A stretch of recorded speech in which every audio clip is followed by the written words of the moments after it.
Big TV భక్తి సమాచారం WhatsApp ఛానల్లో జాయిన్ అవ్వండి. అన్ని విశేషాలు ఎప్పటికప్పుడు తెలుసుకోండి.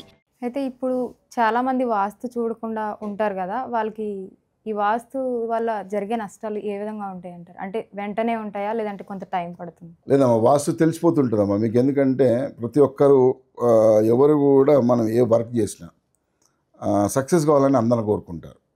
అంటే అది ఏ విధంగా, ఇప్పుడు జాబ్ కావాలన్నా లేకుంటే మీకు బిజినెస్ చేసే వాళ్ళకి కానీ ఫలితాలు బాగుండాలన్నది అందరి కోరిక. అది కానీ కొంతకాలానికి ఎంత చేసినా జరగట్లేదు, మనకు లాభాలు రావట్లేదు, ప్రతి పనికి నష్టం వస్తుంది అన్నప్పుడు మనం ఏం చేస్తామంటే నార్మల్గా మన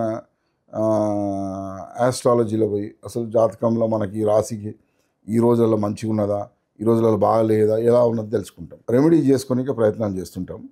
ఆ చేసిన క్రమంలో కూడా కొన్ని మనకు ఫలితాలు రావు.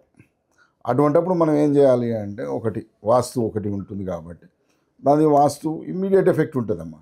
మీరు ఎవరన్నా చూసుకోండి, ఇప్పుడు నేను చెప్పేదాని ప్రకారం అయితే మీరు అగ్రిమెంట్ చేసిన ఫస్ట్ డే లాభము నష్టము అక్కడనే తెలిసిపోతుంది. అయితే కొందరికేమో ఫాస్ట్గా తెలిసిపోతుంది, కొందరికేమో కొద్దిగా లేట్ తెలుస్తుంది. కానీ మరి 21 రోజులు మీరు కొన్న తర్వాత 21 రోజులు లాభం ఏంది నష్టం ఏంది అని తెలిసిపోయేది వాస్తు వల్ల పర్ఫెక్ట్ తెలిసిపోతుంది. అయితే ఇప్పుడు ఒక ఇల్లు కట్టాలంటే ఆ ఫ్యామిలీలో ఉండే వాళ్ళ పేర్లను బట్టి కూడా వాస్తు చూస్తారంటారు, ఇది ఎంతవరకు? అమ్మ, ఎవరి పేరు మీద ఎక్కర్లేదమ్మా. ఇది నేను చాలా ఇంట్రెస్ట్గా చెప్పినా మీకు, మళ్ళీ ఇది ఇంకొకసారి చెప్తున్నాను.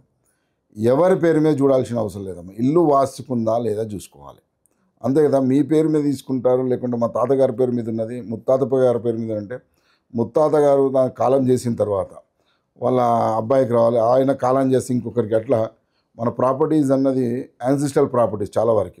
ఈ యాన్సిస్ట్రల్ ప్రాపర్టీస్ మరి ఆయన పేరు మీద తూర్పు ఉన్నప్పుడు మిగతా వాళ్ళకి అమ్మేసుకోవాలా, లేకుంటే ఆ తూర్పు ఉన్నోళ్ళే కొనాలి అంటే మనకు కష్టం. ఎందుకంటే మీ ప్రాపర్టీ కూడా అమ్ముడు. కాబట్టి పేర్లు అక్కర్లేదు, వాస్తు 100% బాగున్న ఇల్లు చూసుకొని కొనుక్కుంటే చాలా మంచి జరుగుతుంది. అయితే చాలామంది మెయిన్ డోర్ ముందు ఒక సంపు పెట్టుకుంటారు కదా, అట్లా ఉండడం మంచిదే అంటారా? పొరపాటునమ్మ సంపు మెయిన్ డోర్కి కానీ లేకుంటే మెట్లకు కానీ, మెట్లు దిగేటప్పుడు కానీ సంపు కానీ, లేకుంటే మెయిన్ డోర్ నుండి మనం ఇంటి నుండి బయటకు వచ్చేటప్పుడు కానీ పొరపాటున కూడమ్మ ఎట్టి పరిస్థితుల్లో సంపులు ఉండకుండా చూసుకోండి. అదేవిధంగా ఇంటికి గుమ్మానికి ఎదురుగా, సింహద్వారంకి ఎదురుగా ఆ గేటు కూడా కొంచెం మంచిగా వెళ్ళాలి. అంటే ఇప్పుడు ఇది 5 ఫీట్లు ఉంటే దీనికంటే పెద్దది, ఇటు 5 ఫీట్లు 4 ఫీట్లు అనుకోండి, 5.5 ఫీట్లు అట్లా పెద్దది పెట్టుకోండి. ఈ లోపల ఏది ఆ గుమ్మము ఈ గేటుకి మధ్యలో పొరపాటున కూడా ఇది రాత్రి యాక్సిడెంట్స్ అయ్యేదానికి ఆస్కారం ఎక్కువ ఉంటుంది.